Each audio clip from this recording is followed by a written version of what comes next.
I've got a brand new adapter that's going to allow me to connect this to a modern TV. Hi, welcome back to the shed.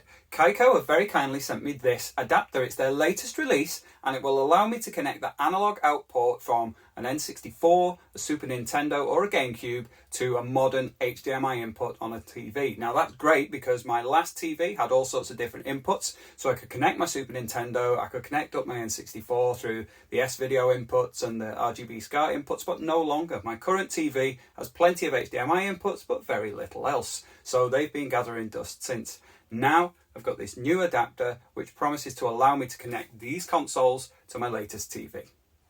So first, a bit of background information. From the Super Nintendo onwards, Nintendo have included an analog out video port here, which is referred to as multi-out on the Super Nintendo, and on the back of the Nintendo 64 also it's labelled as multi-out. And its final appearance was on the back of the GameCube, where there are two different types. You can get one that's got a digital AV out and an analog AV out, which is the same as the multi-out on the SNES and the N64.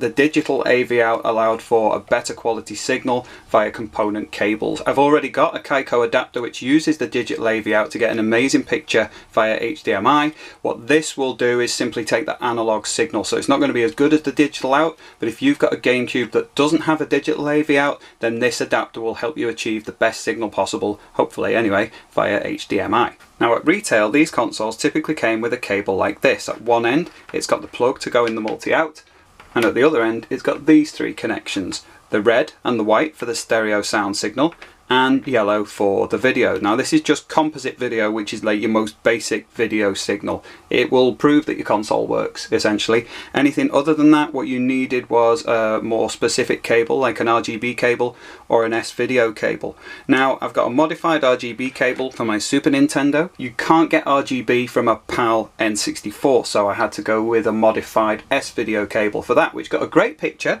However, I can't use an S-Video in or an RGB SCART in on my current TV, so I've not been able to use those consoles since. If you had a TV with a SCART input, you could also use an adapter like this, where the cables would plug in and that would plug into the TV. The other alternative, and more common in the PAL territories, is to have an adapter like this for an RF out on the N64. Now that just goes to your TV via the aerial input and you tune in to the channel for whatever was connected, just like connecting up a video recorder. So that was a separate module to plug in on the Nintendo 64. However, on the Super Nintendo it actually had a separate RF out, so that's got the aerial output and the multi-out to choose from. The N64 simply has the multi-out, which is why you get the adapter that can plug in and let you use the aerial output from there. And this is where my new toy from Kaico comes in. This is an adapter where I can plug in an HDMI cable. This will go into the analog port on my Nintendo consoles,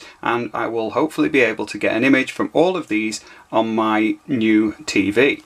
Supports PAL and NTSC. Now a lot of these adapters are more suitable for the NTSC region, so it's nice to get one that's guaranteed to work with PAL consoles. We will see how that goes. Now it should be really simple to use, like the other Kaico adapters I've had. Labelled on the box as plug and play. It contains the HDMI cable, so you don't even need to dig around for one of those. On the back of the box is the information about what the adapter actually does. So just to run through, the majority of modern televisions have connectivity via HDMI and lack some of the older inputs which retro games consoles use. With the Kaico HDMI adapter cable, you can bring your old Nintendo, SNES, N64, GameCube back to life on a newer TV and relive those gaming classics with a simple plug and play solution. Now this is not an upscaler. This isn't something that's going to make your console look amazing and HD. What it's for, like with the PlayStation 2 adapter that I used, is to be able to get a suitable, good quality video output from your console in the absence of the other connectors. So it's compatible with all modern TVs that have an HDMI input. It supports the following resolutions: 240p, 480i and 480p, two video modes into a single HDMI output, compatible with NTSC and PAL TVs, which, as I said before, is great for me. So let's take a look in the box. 12-month warranty that you can register for. We've got the instructions that we'll take a closer look at soon, and we've got the adapter itself. So we've got a vacuum formed tray, and below that we've got what feels like a decent quality, quite thick HDMI cable, nice little Velcro straps to keep that tidy.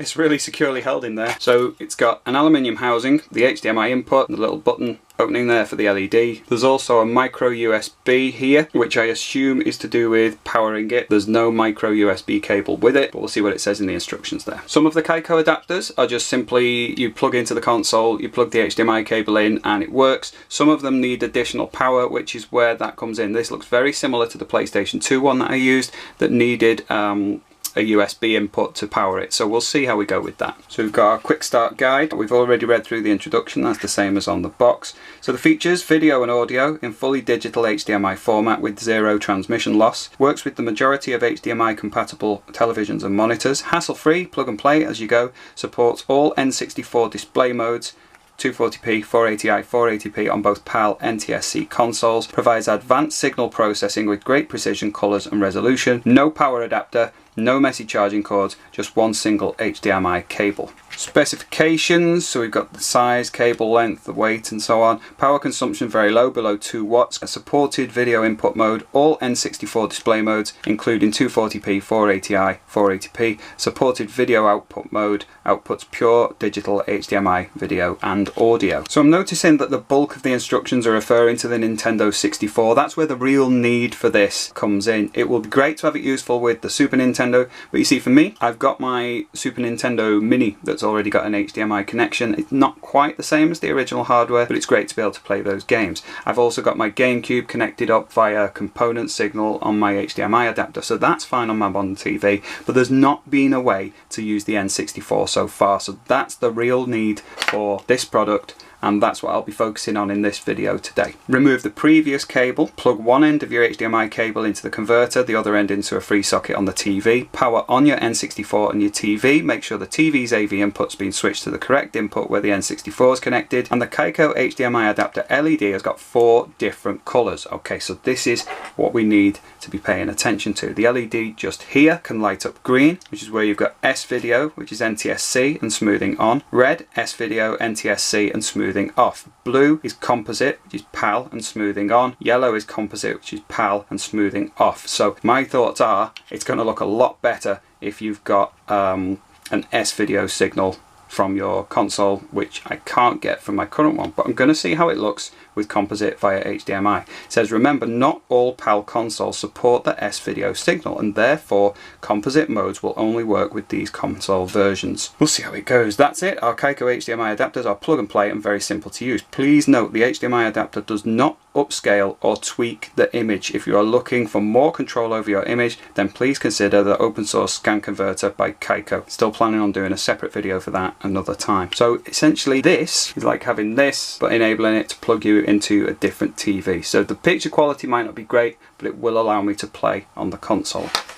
I'll also have to see how it goes if I can find out about modding my N64 for an S-Video signal. One side note here, this seems to use an S-Video signal or a composite signal. There's no mention of an RGB signal. Now, a lot of the NTSC consoles can output RGB, which would look great, but as with my S-Video cable that I had for it, the signal did look really good on there. We'll just see how it goes. Alright then, here we go. So we've got the Nintendo 64 set up already. I've plugged that in, I've got cables everywhere. I've got my instructions handy so I can check on the LED colours. I've got spare games to try out. I've got plenty more games in my boxes.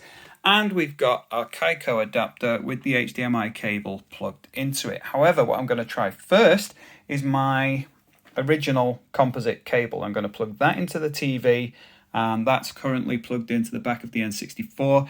That'll give me a benchmark as to what I can expect as standard. Then I can explore a little bit more in what we get from this little box. So with the composite cable plugged in, I can switch on the N64 and see if the display comes up. There we go. There we go. So that's set on the 4:3 display. And the quality on there is actually not that bad. I mean, if you go closer in, you can see a lot of the jaggy edges simply just from the graphics at the time. Also, there's a little bit of flickering here and there. If I look at the Super Mario logo here, you can see there's a little bit of flickering on that point. Also around where the 6 is and the edge. It seems to be around this row where there's a little bit of movement. Let's start the game and take a look. So you can see as he's running around, it's quite fuzzy around the edges of Mario there. The colours look great on the camera. In the flesh they're a little bit washed out, but you can see the pixelated effect of the graphics on there. Simply, I mean, that's how they were. It's not like it looks worse on here. It just displayed a little bit better on a CRT TV. Hello. So that is our standard, and it's not too bad. So it's Star Wars Rogue Squadron. We're just on the menu screen there at the moment. There is a little bit, again, in this kind of region of the screen, a little bit of wobble to the display. Actually, it looks quite stable on the camera, but in the flesh, it's a little bit wobbly. Again, we've got the pixelated images, but it looks okay, considering it's just the composite cable that I've not been using so far. Not too bad. Next up, Super Smash Brothers. So the main title screen there has got the sort of background flicker and animation. We've got the logo, and around the edge of the logo we can see all the little, well, we could see all the little particles and things.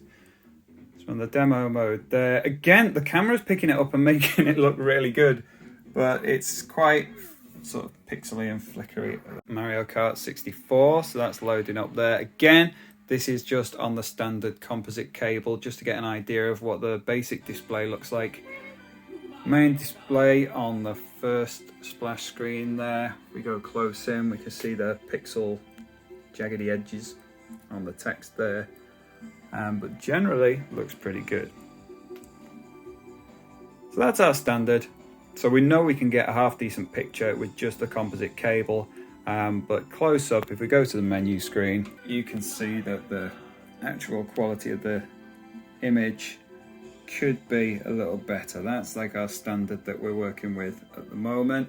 Okay, so now it's time to check out the Kaico adapter, which is plugged into the multi-out on my N64 and the HDMI input on my TV. So we'll switch that on and take a look. I've already flicked it to the right channel, so hopefully it should just load straight up. There we go. And it automatically defaults to the green LED, and the guidelines in here are at the top of the list. Green is the S video with smoothing on, and straight away you can see the improvement in the quality of the picture. You saw what the characters looked like before, and with the smoothing on,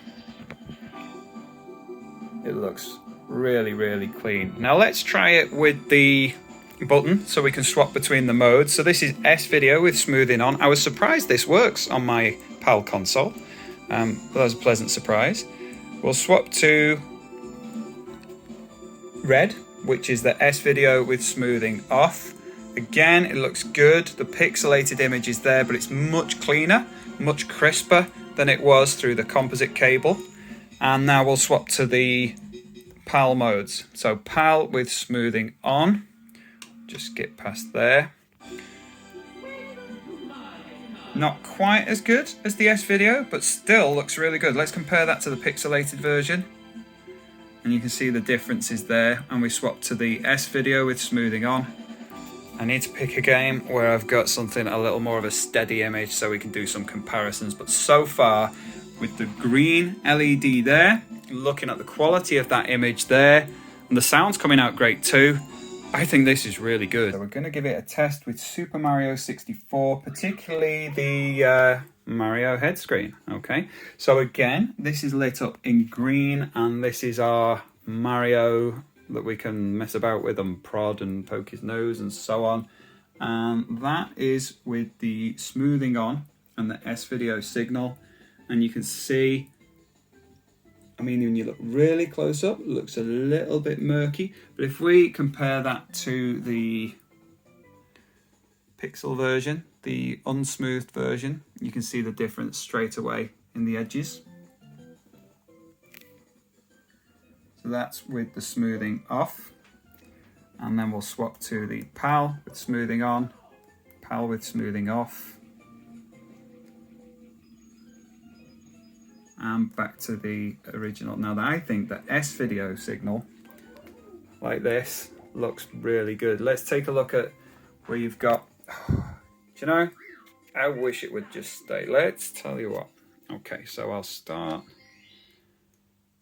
And I'm on my loading screen. Now that will stay standard, okay? and this is in its best mode at the moment. This is the S video with smoothing on, so the text and the images, I mean, the thing is you do lose a little bit of definition on the images with the smoothing on. Let's just turn those off so you can see the pixels a little more. So that was like the original mode, and then PAL with smoothing on, PAL with smoothing off. But the S video signal, whether it's smoothed or not, is a really good quality. I mean, if we compare that to the PAL version, the S video I think looks great, and you know, that's zooming right in. It looks a little bit blurry, but as you pull back, the images look great. I mean, I've been playing this on the Switch recently, on the remastered version, and you know, this doesn't look a million miles away from that. I think it looks really, really good. The image is nice and stable, and the colours are really rich and vibrant compared to when I was using the composite cable. The colours really come out through the HDMI channel. I think it looks great. Let's have a look at a few more games.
Okay, the loading screen on Pokemon Stadium gives us a chance to compare and contrast. So we've got all smoothed S video,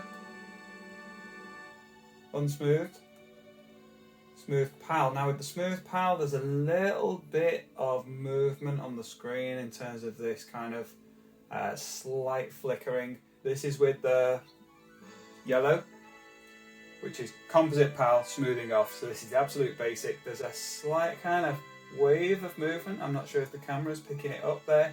And if I swap onto the other version, which is the S video, the picture's a lot more stable. It doesn't have that kind of creeping movement across there. The picture's all nice and stable. It looks really good. And even when it's got the slightly jaggy original format, it looks good. It looks clean. There's no kind of creeping movement in terms of the display. Everything's fairly stable. And then we get onto the demo of the game.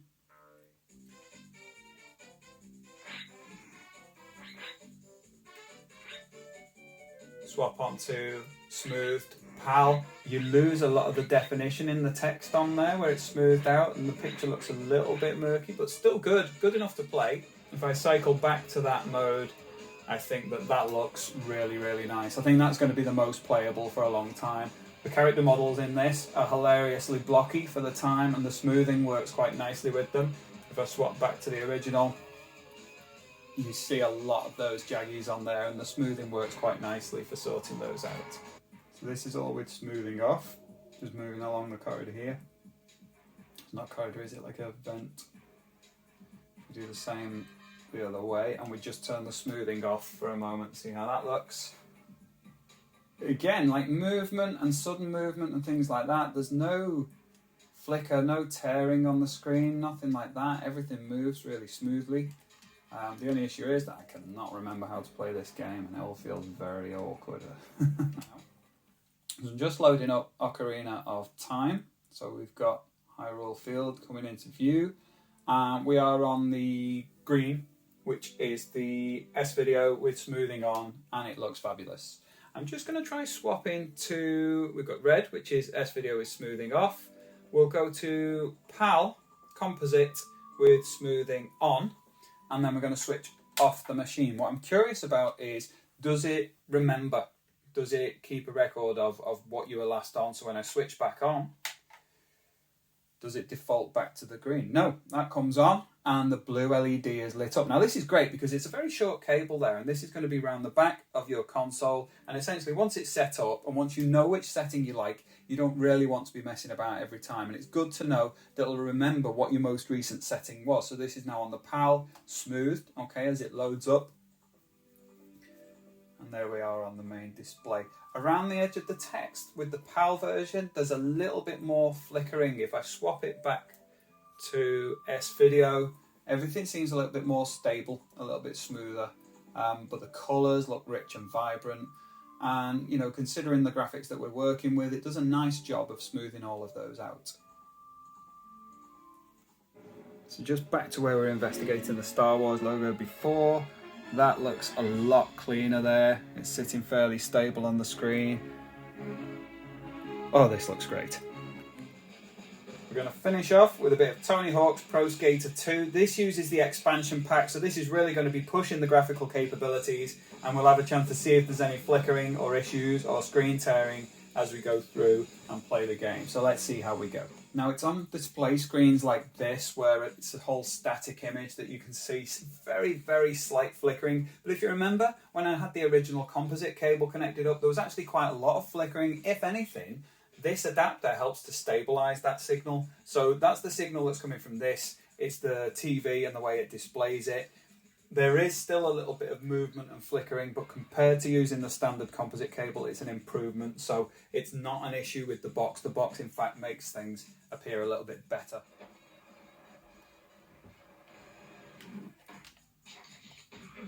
Falling off straight away. Not good.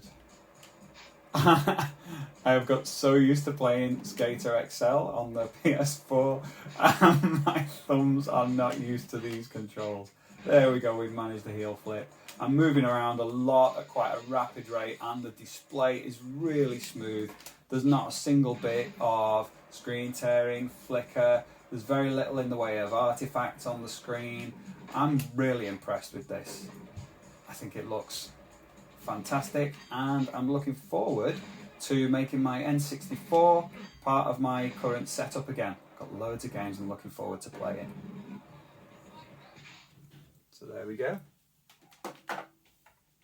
This little box makes this console usable again on my modern TV. Now I just need to try and work out where I'm going to squeeze it in on these shelves.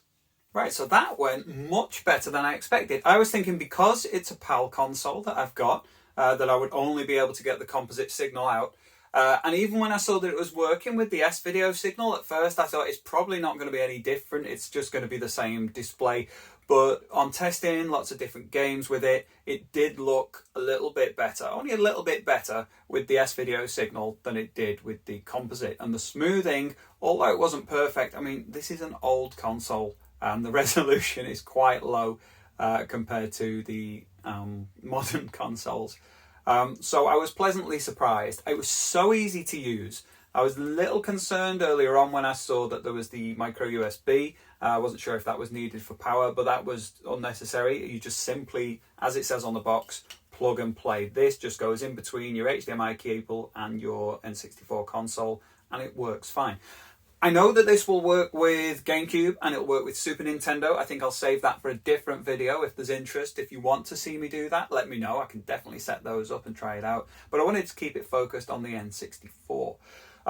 So after having found that out and looking at the N64 with the S-Video signal, what I quite fancy doing now is looking into possibly modifying my PAL N64 to output a proper S-Video signal to see if that gives me a better result from this, even more than we've got now.